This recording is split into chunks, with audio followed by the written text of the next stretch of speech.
Ocean. Written by Platonics. Read by Arashi. Oh, it's beautiful. Thank you very much. Sonia turned, looking for the local who'd escorted her, but he was nowhere to be found. He had already slipped away in the moment she wasn't looking. What an interesting man. To take a tourist like her to such a gorgeous hidden spot along the beach, and not even stick around to keep an eye on her. Perhaps her royal aura made her seem trustworthy, even to strangers outside her kingdom. In any event, the cove she found herself in was really beautiful. White sand, bright blue water, the rocky, tree-lined cliff up above. Everything was picture perfect. Letting out a content sigh, she ventured further into the sea cave up ahead, ocean water lapping gently at her feet. It was cooler here, sheltered from the sun's hot rays, but she welcomed that feeling. Everything felt calmer, more muted.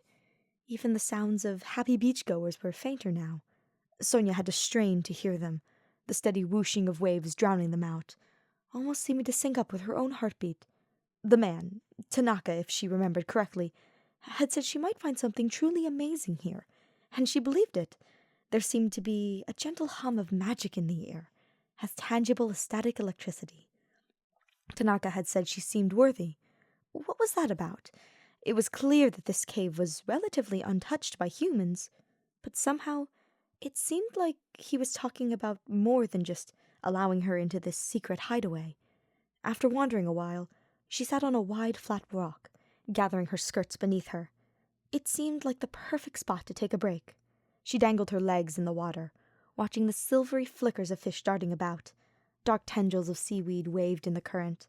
The water was so clear that she could nearly see the bottom in places, stones and shells scattered across the sandy ground. Utterly immersed in her thoughts, it took Sonia longer than it should have to notice the much larger figure swimming closer, one that easily dwarfed all the fish she'd been admiring.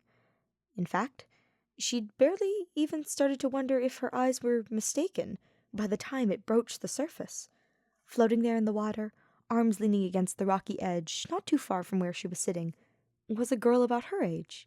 She was cute, with shoulder-length hair and sleepy eyes, water droplets almost sparkling on her skin. She looked undeniably human, and yet beneath the water surface there was a tail, scales in muted shades of mauve. Hello, Sonia said, mustering up all her politeness and royal charm. Either this girl was a mermaid, a real, actual mermaid, in which case she was representing Nova Silic in its first contact with another species, or she was hallucinating, in which case she should try not to seem openly unhinged.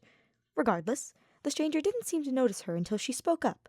Startling, she turned her head to look over at Sonia, cocking it to the side slightly like a curious puppy. Hello, she replied. Did Tanaka-kun send you? Her voice was so lazy, so relaxed. It was as if she didn't care about the strange human discovering her. Yes, he brought me here. This is my first time visiting Japan, so I wish to see all the beauty the local beaches had to offer. I've been visiting the common tourist attractions too, of course, but having unique memories of a trip is even better, don't you think? Oh, what was she saying? Did mermaids even go on vacations? The surreal nature of the whole situation was scrambling her brain.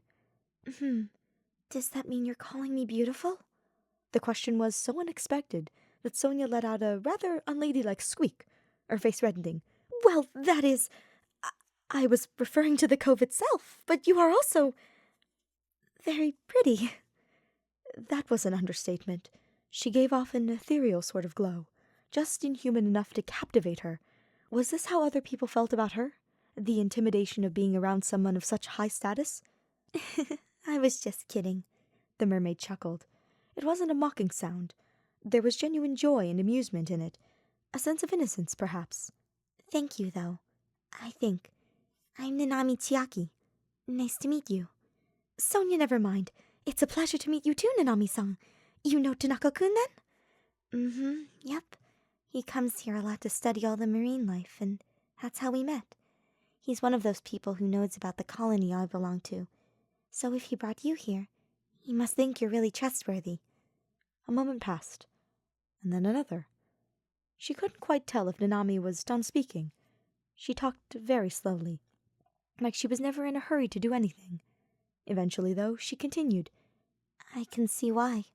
Most people would react with more surprise, meeting a mer for the first time. Unless you've already met one before? No, I haven't. I just didn't want to be rude. Forgive me if I caused any offense. Don't worry about it. Nanami yawned. She leaned her chin against her folded arms on the rock, gaze still focused on Sonia. I just think it's cute, is all. Sonia's next words escaped her mouth before she could think twice about them, her tongue gaining a mind of its own. Not as cute as you, I'm sure. She was rewarded with a slight warm pink blush spreading across Nanami's cheeks, enough that she even glanced away from Sonia for a moment, seemingly embarrassed. You said you're just visiting Japan?